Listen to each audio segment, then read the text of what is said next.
बेलियो तुसी देख रहे हो पंजाबी प्रचार टीवी ते मैं तुहाडा प्रौणचार मियाँ आसिफ अली ते इस टाइम मौजूद हाँ दरबार साहब करतारपुर साहब गुरुद्वारे दे विच ते इत्थे मेरे नाल मौजूद है एक पाकिस्तानी फैमिली। बहुत सारे सरदारां दे इंटरव्यू तो मैं करदा ही रहना, तुहाडे नाल गलबात उन्हां दी कराई दी भी है ते इस टाइम इत्थे फैमिली भी मौजूद है ते बड़ी हैरानकुन गल ये है कि ये जिहड़ी फैमिली है ये इन्हां दी वालदा वा, माँ जी आ, मम्मा वा ते आ नाल जिहड़ियां दो कुड़ियां वा ये इन्हां दियां बेटियां। अच्छा असी दूरों देखा तो असी यही समझे कि 3-4 भैणां होंदियां पईयां, पर जो कोल आए तो पता लग्या नहीं जी ये तो मावां धीआं वा। तो बहरहाल जी तुसी आए हो, पहले तो दसो कित्थों आए हो? जी असी लाहौर तो आए हैं तो असी ये वेखण वास्ते आए हैं करतारपुर कि किस तरह का बना होया है।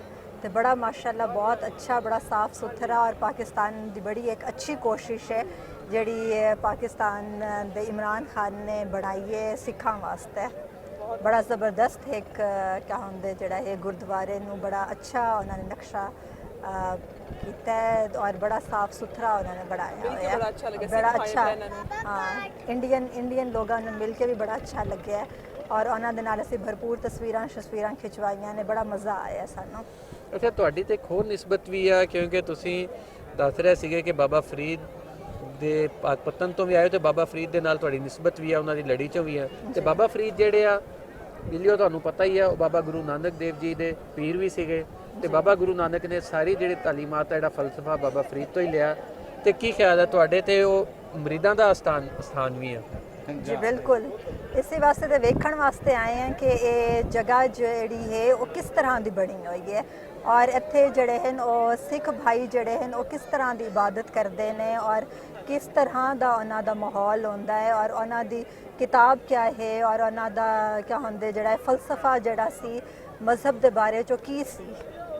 अच्छा ਤੇ ਤੁਸੀਂ ਇੱਥੇ ਆਏ ਹੋ ਹੁਣ ਤੇ ਆ ਕੇ ਤੁਸੀਂ ਕੰਪਲੈਕਸ ਵੀ ਦੇਖਿਆ ਐਡਾ ਵੱਡਾ ਜਿਹੜੀ ਇੱਥੇ ਤਮੀਰਾਤ ਹੋਈਆਂ ਜਿਹੜੀ ਐਡੀ ਵੱਡੀ ਬਿਲਡਿੰਗ ਬਣੀ, ਇਹਦੇ ਬਾਰੇ ਕੀ ਖਿਆਲ ਹੈ? बहुत साफ सुथरा और बड़ा अच्छा बना हुआ है और बड़ा इन्हों सिख भी इन्हों बड़ा एप्रीशिएट करते पे ने पाकिस्तानी हुकूमत नूं कि बहुत अच्छा बड़ा साफ सुथरा बना हुआ है।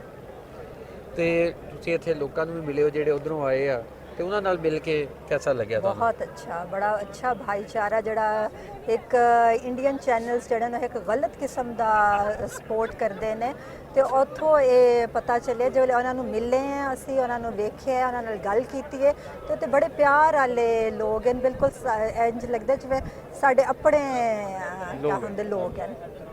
अच्छा यानी इन्हों का कहना कि खुशी है बहुत ज़्यादा खुश है। इन्हों का कहना जिन्होंने तो एवें लग रहा कि जिवें बिल्कुल इन्हों के भैन भाई है, कोई फर्क नहीं ਜਿਹੜੇ भी उधरों आ रहा उन्होंने नाल इन्हों नूं मिलन जुलण दे विच गलबात करन दे विच ते इन्हों दे नाल बाकी मौजूद आ उन्होंने नाल भी असीं गल करदे हां। अच्छा तुसीं दसो जी तुहाडा की नाम ते तुसीं कित्थों आए हो? मेरा नाम अस्मा है और मैं मुल्तान तो हूँ। अच्छा मुल्तान तो, मुल्तान भी बड़ा पीरा फकीरां दी धरती है तो उत्थे भी बहुत ज़्यादा बुजुर्गां ने दीन सारे। ते कैसा लगे इत्थे आके तुहानूं? बहुत अच्छा लगा है और सिख भाई बहनों ने मिल के बड़ा अच्छा लगा है, बड़े खुश ने और हम लोग बड़े खुश हैं यहाँ पे आके, मतलब इनको देख के बड़ा खुशी हो रही है। अच्छा नहीं तुहानूं आप भी इत्थे आके बड़ा चंगा लग्या? बिल्कुल। ते इत्थे इंतजामात कैसे लगे? बहुत अच्छे, बड़ी सफाई सुथराई और बड़ा डिसिप्लिन, बड़ा पाकिस्तान आर्मी का इमरान खान की बहुत अच्छी काविश, बहुत अच्छी। जी सुनिया जी ये तो एक तो पाक पत्तन तो आई हुई फैमिली बाबा फरीद की लड़ी चों ते नाल कुछ इन्हां दे जिहड़े रिश्तेदार आ वो जिहड़े सके आ वो मुल्तान तो आए हुए आ ते बहुत ज़्यादा खुश आ और ये देख के बड़े हैरान आ। प्यार मुहब्बत जिहड़ी है ही है इंडिया चों आने वाले मशरकी पंजाब तो आने वाले लोगों के नाल भी, पर इत्थे दे इंतजामात देख के भी बड़े हैरान आ ते इन्हां नूं खुशी भी इस गल दी कि इदां दा काम आ जिहड़ा होर ज़्यादा वधना चाहिए, ਐਵੇਂ ਦੇ ਲਾਂਘੇ ਹੋਰ ਖੁੱਲ੍ਹਣੇ ਚਾਹੀਦੇ ਆ ਤਾਂ ਕਿ ਦੋਵਾਂ ਦੇਸ਼ਾਂ ਦੀ ਜਿਹੜੀ ਆਵਾਮ ਆ ਉਹਨਾਂ ਨੂੰ ਵੀ ਆਪਸ ਦੇ ਵਿੱਚ ਮਿਲ ਬੈਠਣ ਦਾ ਮੌਕਾ ਮਿਲੇ ਤੇ ਇੱਕ ਦੂਜੇ ਨੂੰ ਸਮਝਣ ਦਾ ਵੀ ਮੌਕਾ ਮਿਲੇ।